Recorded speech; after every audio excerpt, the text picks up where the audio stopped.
Demand is everything in this industry. And that being the number one most important thing that determines your future was largely a guessing game.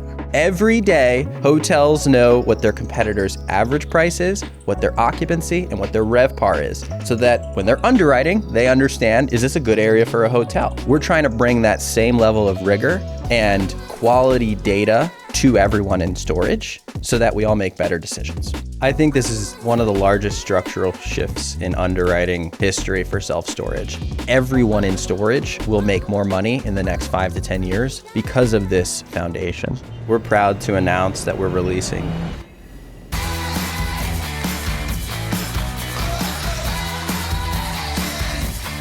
Self-storage is going to change today with this announcement. If you are looking to get into self-storage, or if you're already in self-storage, today the playing field of this industry is being lowered. The power that REITs used to hold is being brought down to everyone. This is a change that I didn't even know that I would see for years to come.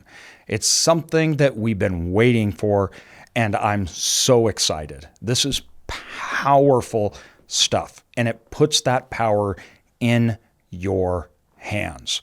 So with that, I've got Noah here, and he is a CEO of TractIQ, and we're excited to announce what's happening, what's going on, and let's jump right into this, man. What have you guys created that is going to make this change? It's so great to be here, AJ. We're proud to announce that we're releasing verified occupancy and financial performance data for thousands of facilities going back to 2018. This data, to your point, was largely thought to be impossible, but it's here, and we're giving an edge to not just the largest players in the industry, but everyone to be able to see true verified performance at scale for the first time.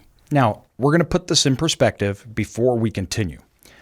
When analyzing, looking at deals, trying to understand markets before you buy, you don't have occupancy.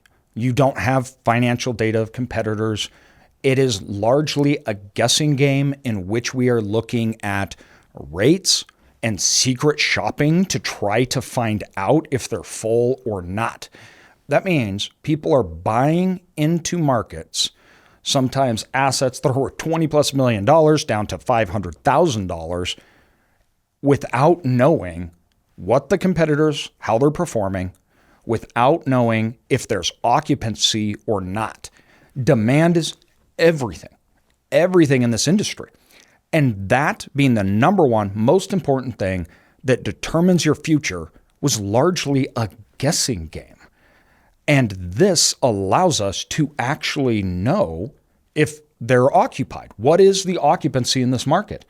Not only occupancy, but the difference in financial performance. Why that's important. You see, in storage, there's actually two rates. We have a street rate and an in-place rate. This changed so much during COVID that it led to a nightmare to try to understand what you could actually get, financial performance. Why?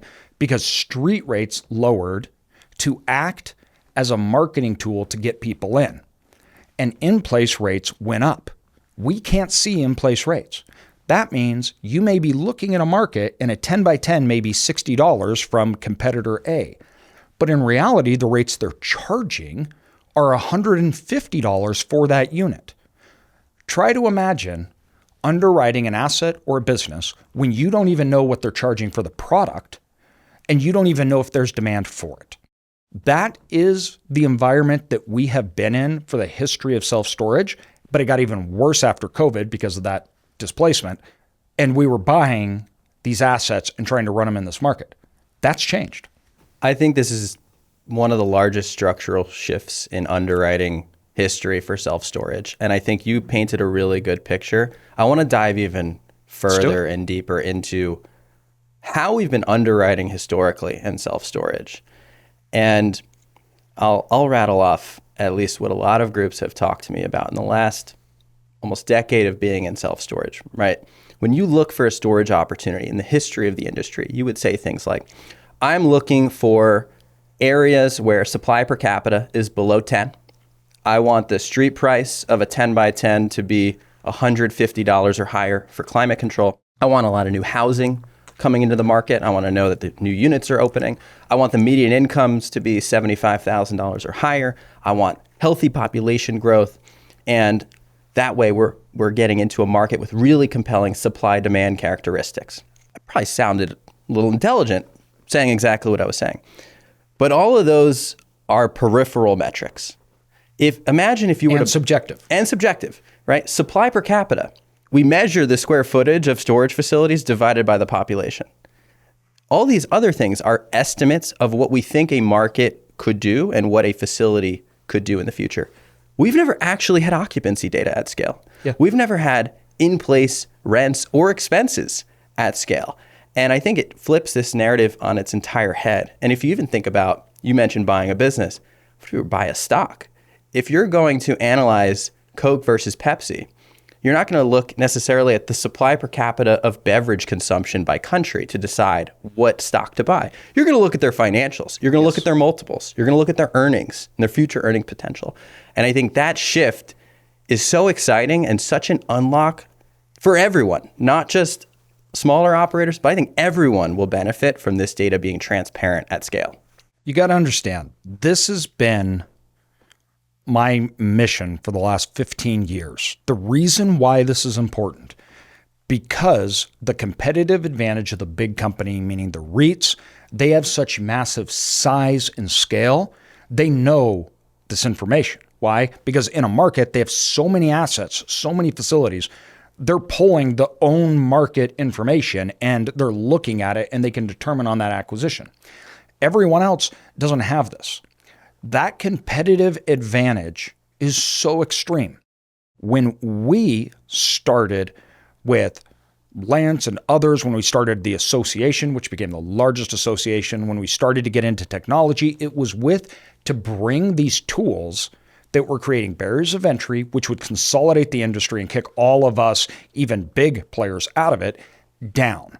That the technology, the information, would become more democratized amongst everyone. This is something that we actually did in other industries. And it led to an explosion of wealth for small, medium operators. Technology is the great unifier. And this is a perfect example why. And for 15 years, we've been trying to create competitive advantages.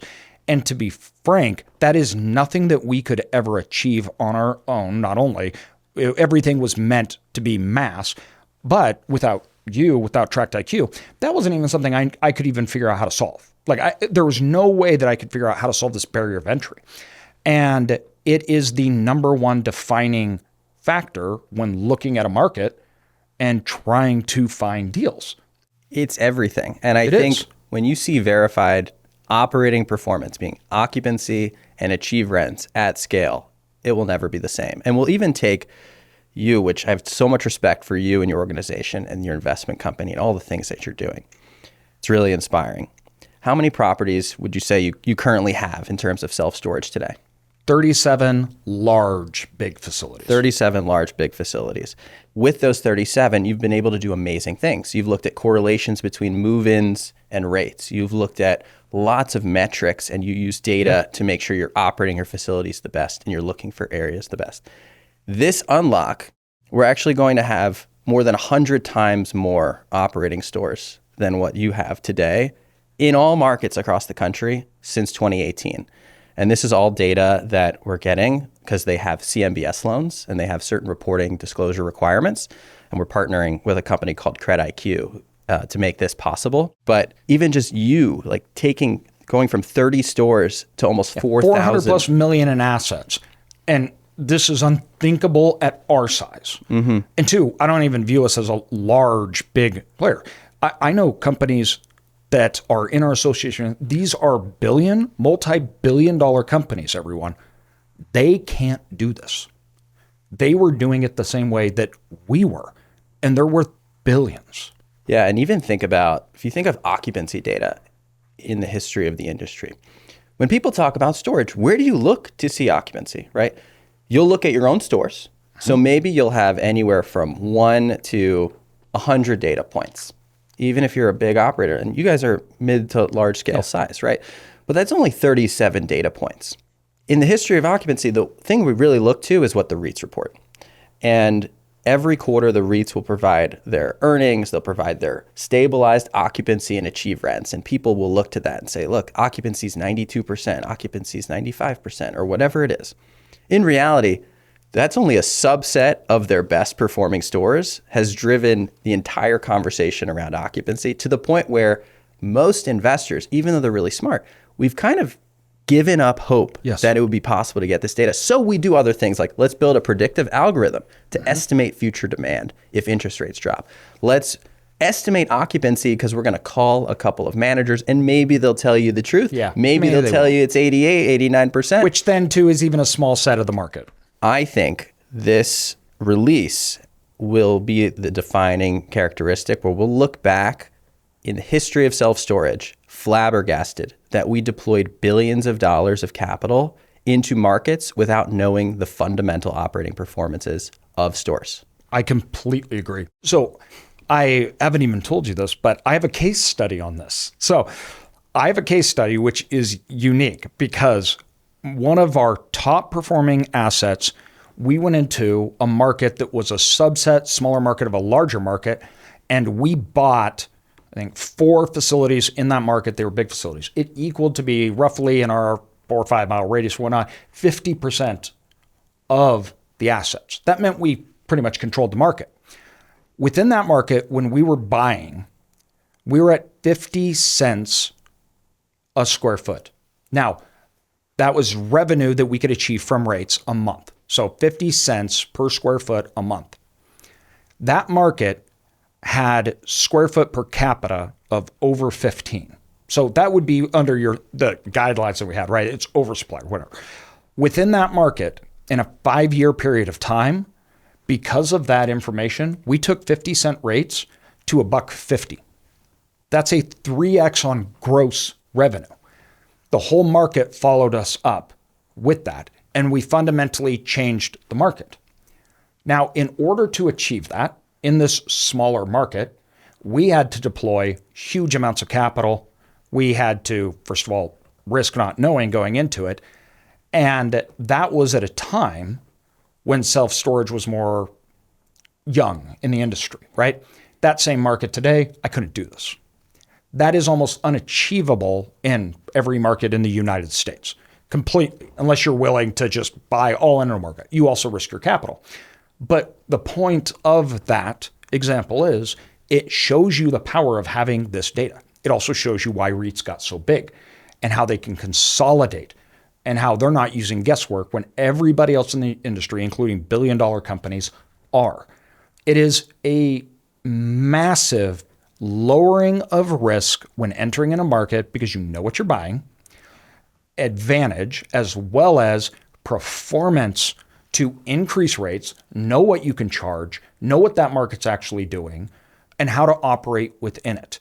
So this is the difference of buying way too high in a bad market and then not being able to perform because you're playing guessing games on rates, to buying right, getting good deals, good assets, and then performing in a way that you never could have. Mm-hmm. It's the difference of buying a dud and a rock star. For sure. And this is not to say that the standard, I'd call peripheral metrics don't matter. Right? Absolutely. Supply per capita, it still matters. Population growth, median income, website prices, they definitely matter. But they were never designed to be the underwriting standard we decide how to allocate capital. It's always been, we've been missing this crucial piece of the puzzle. And again, what's the point of the data that we provide? Or what's the point of even what you're doing for this podcast to help people find a really good storage deal? You want to find a really good storage deal. You don't want to buy any storage deal. No. You want to buy the right storage deal for you. And pay the right price. And pay the right price. And I think in the context of the last 4 years of storage, it's been really challenging. Really challenging. Most people have got out of the game. Like literally, it's like I can't buy and I can't operate in these conditions because I don't know. 100%. And what's been the prevailing wisdom?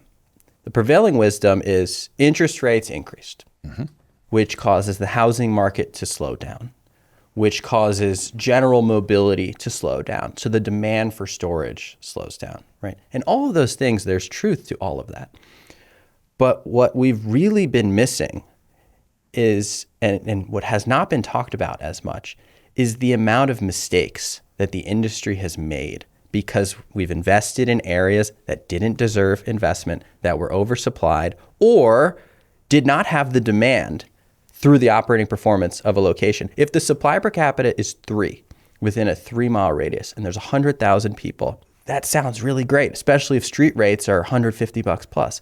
But if you know that the local competitor went from 92% to 80% and their revenue is down 10% year over year, what's more important? Yeah. Probably that. The revenue, what actually makes you what money. actually is making you money. So I think so many deals have gotten done that probably shouldn't have gotten done. But also, take the flip side. What about, to your point, you have a deal where the square foot per capita is high. You have the peripheral metrics are showing negative leaning indicators, right? Maybe the population growth isn't that strong. Maybe the population total isn't that strong. But it's in a university and college campus area. But the occupancy and achieved rents of the local public storage is actually up 20% year over year, and occupancy is up to 96% year over year. What matters? What matters, Do you right? want to buy a deal that's losing money because those numbers look good that you're supposed to be looking at, or a deal that makes money and is growing even though those numbers don't look good? And on the macro point, today, more Americans use self-storage than ever before. In the SSA demand study, we're now about 12 or 13% penetration of the entire U.S., which is up from 2% in the 90s or whatever it was. More people 6% when I got in. More people use storage today than ever before. So why are times so tough? It's because we've built the most. We've overbuilt. We've in wrong locations with lack of information. And what it turns into is gambling, not analysis. Like we were talking about, when I was getting into storage, I was also doing other businesses and kind of doing roll-ups, everything. And it blew my mind the amount of money and capital people would invest in. And that got even crazier later on without knowing what we would consider the basics to know to buy a company. The basics, right? Information that if we didn't know, no person in their right mind would ever buy a company without knowing that. And in storage, it's like, doesn't even matter. It doesn't, forget it. We can't get it. We don't know. And you take out the most important piece and it ends up turning into almost like gambling. To put this in perspective, we have markets that has 25 square feet per capita, and they are doing better than markets that have 4 square feet per capita. So we ran into a problem after 2018 where people are going, these numbers don't match up, right? The prevailing wisdom of X square feet per capita equals high demand and returns is getting flipped because these sites have 2-3x the square foot or availability of storage than other markets do, yet they're outperforming. And the reason being is markets are fundamentally different. It depends on HOAs. It depends on growth rate. It depends on population density. It depends on lifestyle, on and on and on. Meaning that one market consumes twice as much storage as another one. So that number all of a sudden becomes irrelevant and definitely doesn't determine success because it doesn't determine actual revenue and actual demand. But we couldn't see it until today. So I've talked to dozens and dozens of groups quietly, showing them the data and showing them the new underwriting reality. And a lot of the common questions are, why didn't we have this data already? Why has this not been something that we have had access to? And I think there's a couple of reasons. The first, I would say, is in self-storage. And why has this been impossible? In self-storage, it's a very fragmented industry. Yes. You'll have the really large REITs and institutional groups, and then you'll have the smaller operators who had 1 or 2 locations, and this is their livelihood. And which makes up 50 to 60% of the industry. So what ends up happening it's really hard to convince or get the small time operator to want to share information for everyone else. Yeah. Because what's the benefit to them, right? They're not trying to buy more properties. Whose business is it to see their financial performance, right? That's their business. And so you have that going against you. And the other side is you have the really large groups have had this data at scale, at some scale, at least for their portfolio, where they've been incentivized to also not share data. Because it's their secret sauce. It's their secret sauce. It's their competitive advantage. And so most investment companies have just accepted the status quo. It's going to be impossible at scale to get this data, and we should give up. Now, I think that's where we come in at TractIQ. And I used to be a storage investor. I acquired 700,000 square feet of storage across the US, and I focused on all the things that I talked about, the peripheral metrics. And it sounded great in a pitch. We look for undersupplied and growing markets, compelling, square foot per capita, street rate trends, all the demographics, new housing, new commercial developments coming into the area, right? And a lot of investors were excited about that. But I always had this problem. And it was, if I'm deploying capital, I'm at such a disadvantage. And that means everyone else should be too. So that's where, coming at this from the investor lens, I had since now committed publicly to no longer buying properties in favor of building the best data company in the industry and being relentless about this problem. And I don't know how many people were trying to solve this, but it's been years in the making for us. Few, because they don't know it. They don't even not necessarily they don't know realize what to it's a problem. This is a structural problem in storage. This is not just a new feature. This is a structural problem that we have been flying blind as an industry, and then getting upset when someone overdevelops a market. So I think attacking it from this lens is how we were able to figure out, wait, there's a CMBS market that supports every other asset class. Multifamily, you can get this data. Office, industrial, retail, hospitality, all of it. All have operating data that they use to make really good decisions. Hotels have it nightly. Every night. Every day, hotels know what their competitors' average price is, what their occupancy, and what their RevPAR is, so that when they're underwriting, they understand, is this a good area for a hotel? We're trying to bring that same level of rigor and quality data to everyone in storage so that we all make better decisions. Now, immediately, some people are going to go, okay, AJ, you share all your secrets, your methods, everything else, wrote the books, YouTube's, this podcast, and you give it free. Why wouldn't you simply hold that and have it be your secret sauce? So why wouldn't instead we team up? Now, the main reason is in storage, it is so supply and demand centric. And I always use this example. If I have a facility and my competitor, who is across the street or a half a mile down the road, is 60% occupied and lowering rates, that doesn't mean that I'm winning. This isn't like a traditional business where, they're losing, that means I win because I'm taking over that market share. No, that means my occupancy is dropping and I'm lowering rates too to try to be competitive with him. It becomes a downward cycle. The number one enemy to storage, and I've been saying this forever, is self-storage. We kill ourselves. So we looked at it and said, if everyone was better operators, that means occupancy and rates would go up for everyone. I only benefit from that. The thing that hurts me the most isn't even necessarily a secret sauce. It is that people that don't have it develop, they buy, and they destroy markets. And that is what we've seen. Because all of a sudden, the only competitive advantage, because we have all this unknown, drives fear, and it's to drop rates.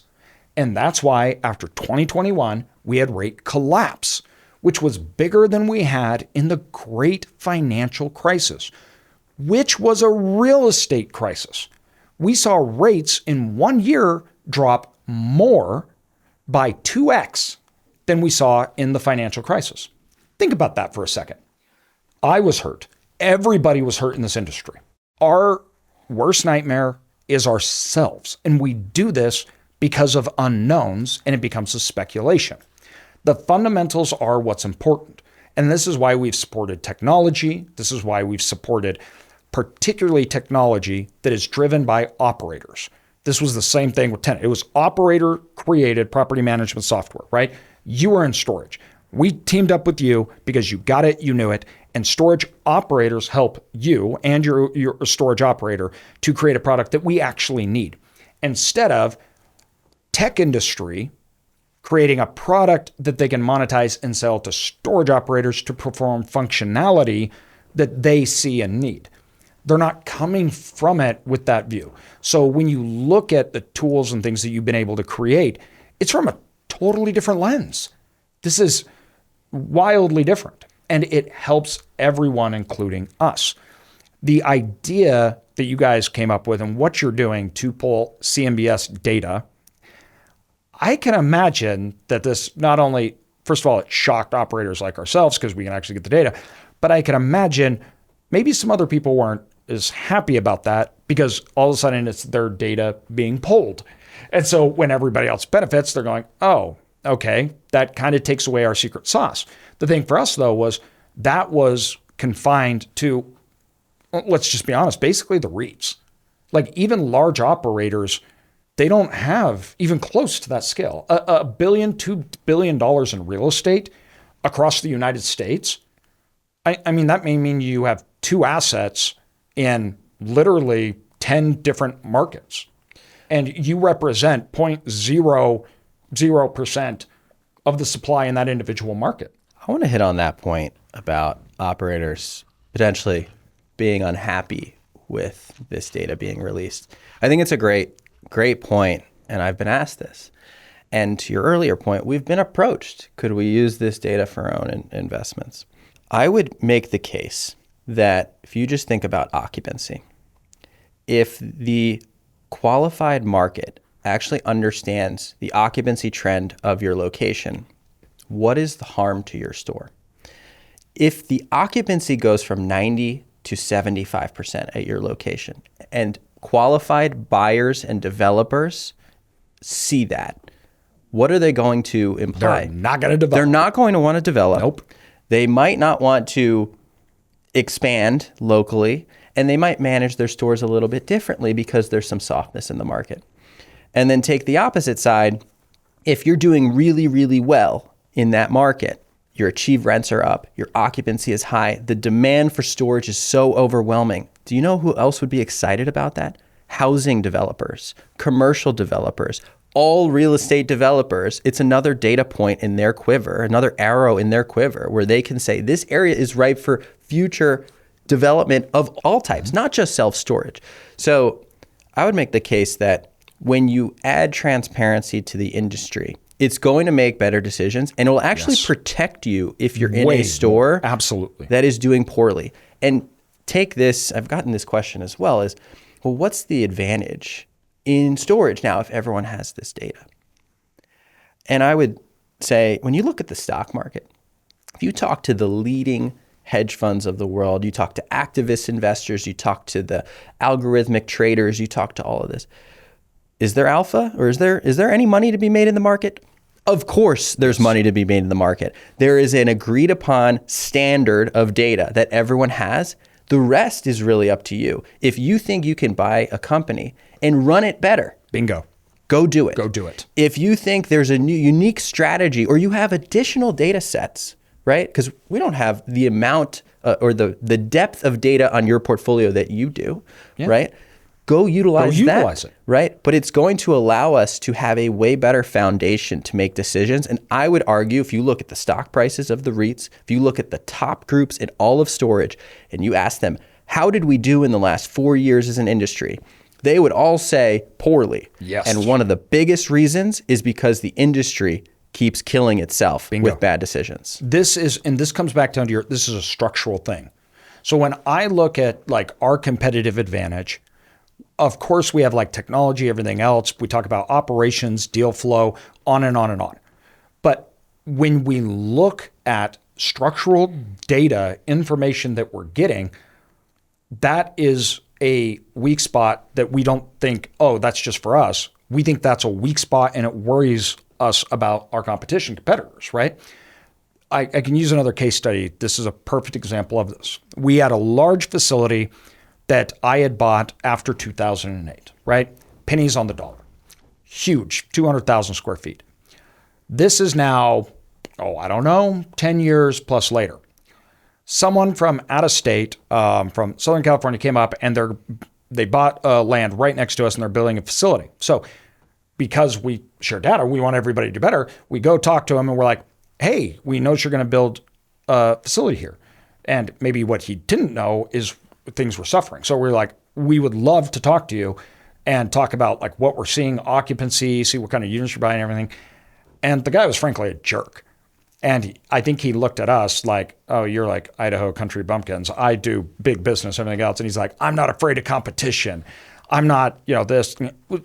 It was weird. It was totally different than we're used to in storage where we should do it. And we kind of looked at him and we're like, okay, but you don't want to know?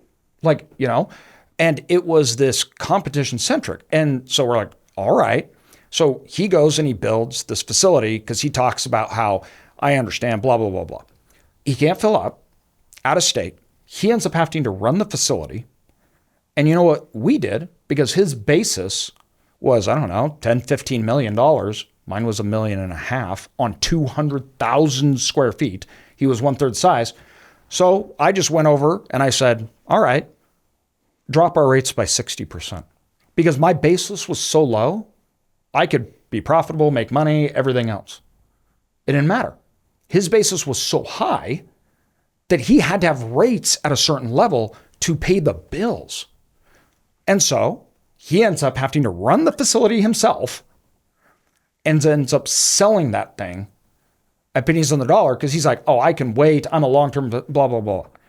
That never left my mind where he was willing to make stupid decisions by choice, like literally not viewed as competitors. That's what I'm scared of. The people that don't know, understand the industry, they think that it's so simple. They think that anybody can do it, that they're smarter than everybody, that they don't need the data. So they go develop assets in places that they shouldn't. And guess what? He lost his facility. I'd made already a 4x return on mine. This is such a great point if we're thinking about the large operators who are worried about the advantage that they may be getting taken away from them in this example. I would argue to them, self-storage is such a hyper-local market, to your point. It doesn't matter if you're the best operator in the world. If someone like that overbuilds in your 3-mile radius, it could take years to recover. Years. Doesn't matter how good your revenue management is. Doesn't matter how friendly your staff is. If someone goes in there and develops where they shouldn't, you're in for trouble. And why? But why has that problem been able to happen?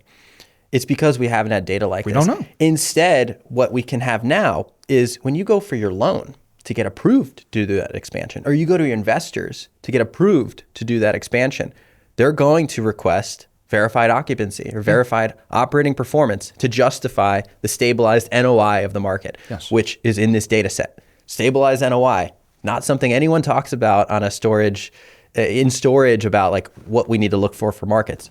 You now might not get that loan approved because the data doesn't support it, even if supply per capita and others support it. So I think this is... Oh, if they would have had our information and known where rates and occupancy had gone, I guarantee you the bank would have never given them the loan.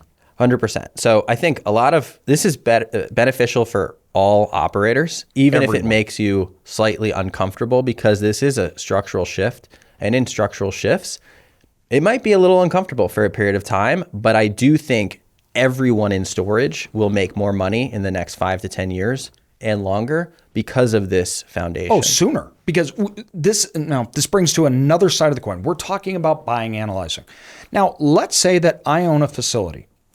And I remember when we were first starting and we were buying facilities, we would sit down and say, what should the rate increase be? And it was basically a guessing game. Now, if I know that everyone in my market is full, that they're raising rates, their NOI is expanding, that completely changes, especially if market rates have gone down. So let's say you're in a market, everyone's full, but people are being competitive, so that street rate, they drop down. All of a sudden, it looks like the market's going down. But I know, wait, hold on, everyone's full. So I have 10 by 20s. I know that in this market, we have people coming in, people are wanting to buy 10 by 20s, and I know that all my competitors are full, then that changes the way that I can do revenue management. It becomes not a guessing game and not a fear-based game. If I raise rates, people are going to leave because I saw that Bob, 2 miles down the road, lowered his rates. Why? Because all he was doing was maximizing for occupancy, and he had 6 people out of 300. And so he's like, I'm just going to keep rates low just in case something comes on, but he's upping the rental rates inside. I don't know that. So then I'm running from a fear-based thing. I'm seeing news, I'm seeing everything else that has nothing to do with my facility. And so then I don't raise rates, and I may even give discounts out of a position of fear. The fear comes from the lack of knowledge. So if I can have that data, that information, I can approach it totally different. I could say, we have 10 by 10s, we're 100% full, we've been 100% full. I know that my competitors are full, their revenue's going up. We can up and be more aggressive on this because there's more demand. Now, that level of confidence to operate that asset, what is that worth to you? What is that worth to your competitors? What is that worth to your investors, the bank, everything else? That's an immediate change for me, even if I'm not buying, even if I'm not doing anything. And imagine you were an investor and you wanted to hire a third-party manager. And you get projections from the REITs, you get projections from the regional managers, and they tell you, one says they can do NOI that's 10% higher than the other, they're going to get achieved rates here, and they're going to stabilize to a 92% occupancy rate. How are you supposed to decide, like today, the way we decide management companies is not necessarily based on data, I would argue. Like, yes, you trust implicitly that they are using data for the projections, but rarely are they going to show it to you. Nope. In this case, now you're going to be able to actually see what the REITs and the larger operators and even some small and mid-sized operators are actually getting. And you'll be able to see, okay, does Extra Space or CubeSmart, who has the highest achieved rents in this market and the highest occupancy? Maybe we should go with them for third-party management versus someone else. And it's such a level deeper of transparency to empower the decision maker of not just, to your point, what property to buy or what property to develop, but how you run the property and how you even decide who should be running the property. And I'll even take it a step further because I've seen this already. If you get projections from a third-party management company and you come back to them and say, well, I see your projections, but I know that the local CubeSmart, their occupancy went from 92% to 84%. So why do you think you can get to 92%? What's really cool about that question is either they don't have data to support it, which is a good way to screen out the manager, or they do, and they share it with you. Bingo. And now if they say, well, we understand that that location has issues for these reasons, our facility went from 84 to 97, and we pushed rates 20% year over year. Let me share that with you so you can see that we actually are operating in this market successfully, and we can do this for your portfolio. Now, I'm going to bring this down to another case study because I like to take this information and say, let's look at the applicable way, because some people may go, I understand, I get it. We had for my inner circle, we bring deals. We had this great deal, great basis. They bought it. They went out to bid for third-party management, okay? The third-party manager that won showed that he was going to increase occupancy rates, everything else. They bought it based upon his projections. They used their capital to do all the improvements, everything else, instead of waiting, because they said, we're going to be stabilized that first year and have a higher occupancy, so we don't need to have as much cash on hand. Turns out that the third-party management company couldn't do that. They were putting together something to win a client. And so what happened was, when they got to the end of the year and it was the slow season, their occupancy and rates were not only not what they said, they were lower than what they said. They didn't have cash to keep going through the next year. Now they're in crisis mode. The only thing that they had to make that decision or compare was offers from third-party management companies, which are service providers and are trying to win a bid. And they chose that because that looked the best. They did not have any at all information to back those claims up. And they made capital allocation decisions that ended up hurting them, which if they hadn't have done that, they would have never had an issue at all, ever. They would have been totally fine. 100%. This is how we've been making decisions in storage. You will look at the square foot per capita. You'll look at the peripheral metrics. You'll say this management company has 500 locations, so they're going to do really well. And this is what they said they could do. And the lender, in the history of storage, the last 5-10 years, said, okay, yeah, that makes sense. They don't know. Now, lenders aren't doing that. Now, investors aren't doing that. You know why? Because the projections were really wrong. Really wrong. In a major way for the last 5 years in storage. And that has caused a lot of distress. That has caused a lot of emotional and financial pain in the industry. And that's caused lenders to pass on deals because they don't trust this data. Exactly. Because it's not real. It's not real. It's made up. It's in a spreadsheet. It's in a somebody spreadsheet. Put numbers. You put a rent escalator, you put an expense growth and this is projections. Now, this is not an indictment of, there's some really great third-party managers absolutely. who leverage data in these projections, but this is going to level the playing field Bingo. For everyone, where when you go to lender committee, the projections are peripheral. This is what they think they can do. Yep. This is what they're doing right now. Supply per capita, website price, this is what peripheral metrics, this is what's happening in the market. It's like we've been diagnosing patients based on their symptoms and then prescribing the medication without a blood test. Yeah. It's like we're giving the blood test to the industry so that we have the actual performance. It changes everything. So another example, once again, I'm trying to bring all this down. We are right now buying more deals than we ever have. The deals that we are purchasing are almost all developers that got into the industry, and I can see their financial projections. I can see everything else that they had set up. How big of a difference is this? We have we have four, but two of them, $17 to $18 million purchase price. It would cost me $15 million to build one of the two.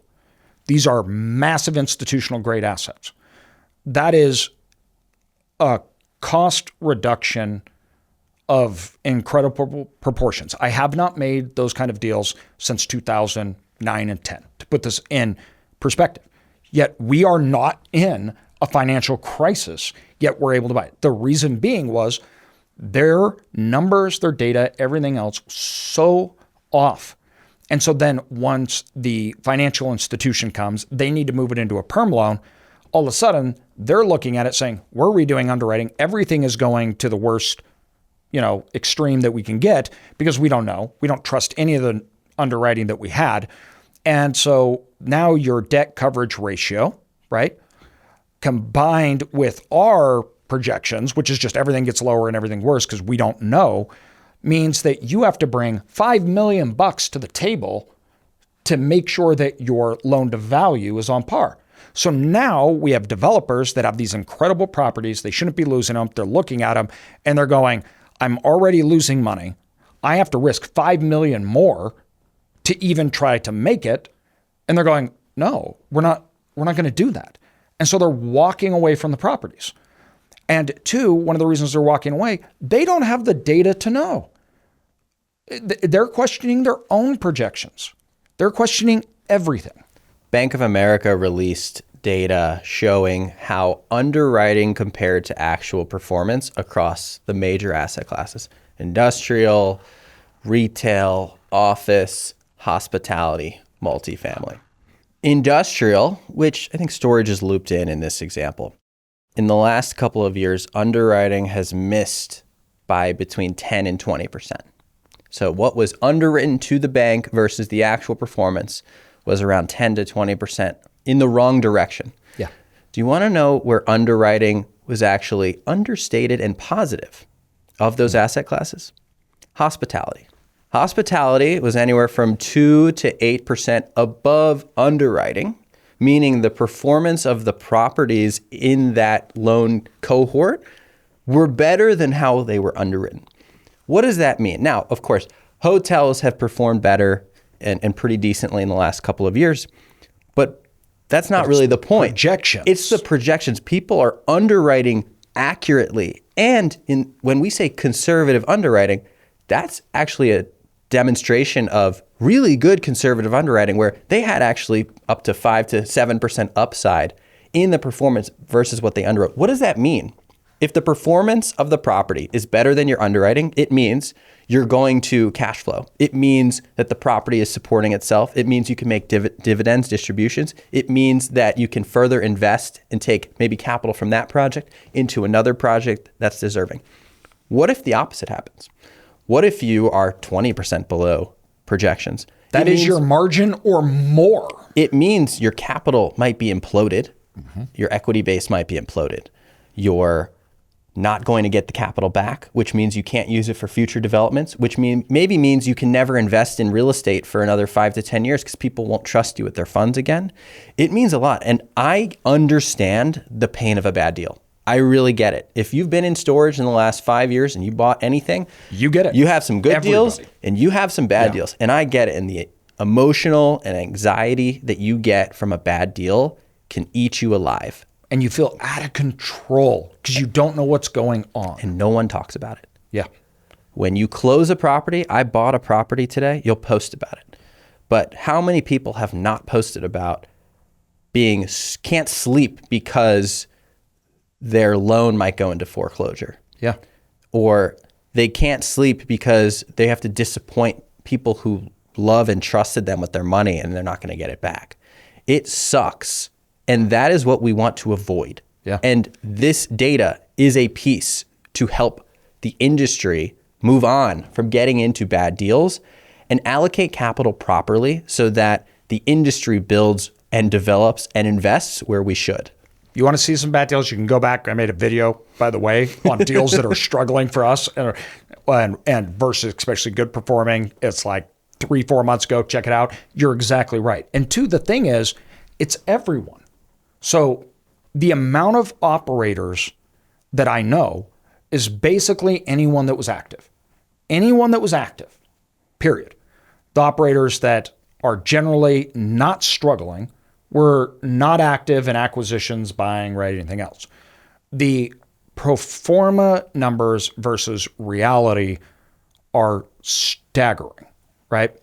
And two, once again, this is across the board. The reason being is because the lack of information and data combined with the massive changes that we saw. We saw people buying deals at incredibly high prices after the shift had already happened. So they were buying into markets that were dropping and they were paying 4 or 5 caps. They had no idea. That is a situation that nobody wants to be in because you may say, I'm not in that situation. But when your neighbor is, they drop rates by 30% to fill up. It's, once again, you don't escape it, right? Your neighbor underperforming doesn't mean that you're doing good. And that lack of transparent information on business that you're buying, once again, storage is a business, is killer. It hamstrings your ability to pay the right price, get the right market, and then operate, raise rents, control your occupancy, spend marketing dollars, reinvest, because you don't know. And this lack of knowledge, I believe it's crippled the industry in a way that is so devastating because right now is the time to buy. It's the time to be in. This is the time where your basis is crazy low. You're buying 8 caps, right? We haven't seen this since the great financial crisis. Yet nobody can move because fear-based lack of knowledge, they're going, I don't know.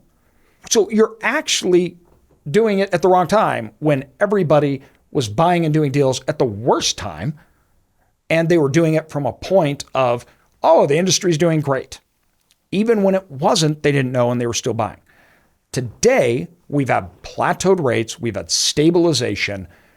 Even though we have cap rate expansion, even though there's distress, we've already shifted and we're turning around, but nobody's moving. And this is what so fires me up, because I'm still going through the ramifications of what this amount of transparency does to the industry. But I'm so excited because, to your point, right now could be one of the best times to buy in a long period of time if you're in storage. And we're giving 20, people 30-year cycles. That piece to be able to get deals approved, to make sure they're identifying the right markets, and we're not making the same mistakes that we've made as an industry throughout history. So I'm really, really excited. I think we'll look back as a defining moment where underwriting fundamentally changed, and we'll continue to push the fold in that way. So everybody, we've got, especially members of our community, we got stuff coming out, but we've got this. Is it now out? Is it released? Where should people go, and what should they expect? It's announced. It's released as of when this podcast comes out, and you can go to TractIQ.com, TractIQ.com. You can also check me out on LinkedIn. I'm at Noah Starr, and I'm sure you'll see a lot of data and research that I'm excited to get my hands on of actually looking at this from a macro lens. But come check us out. It's available right now. I have a YouTube video that will either be out at the same time or released a little that is going to break this down further.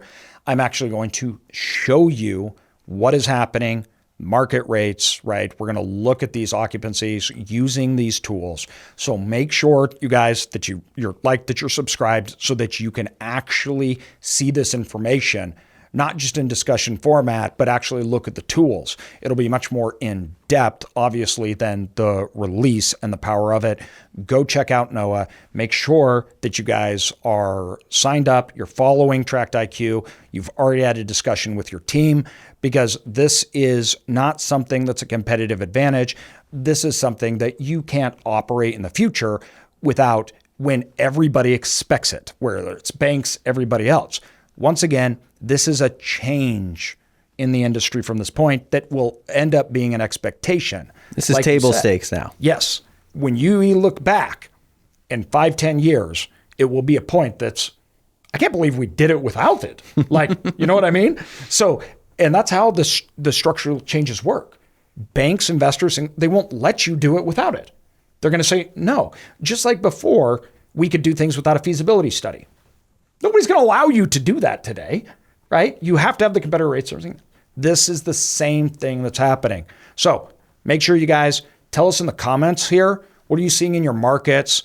Is this something that will help you out?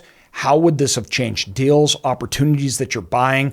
We want to hear from you guys, and then follow up on the YouTube video so you can see the in-depth, and follow Noah and go reach out to him literally as soon as you can. If you're in storage, I'm like, me and Noah are super excited. He's been working on this, guys, for a long, long time.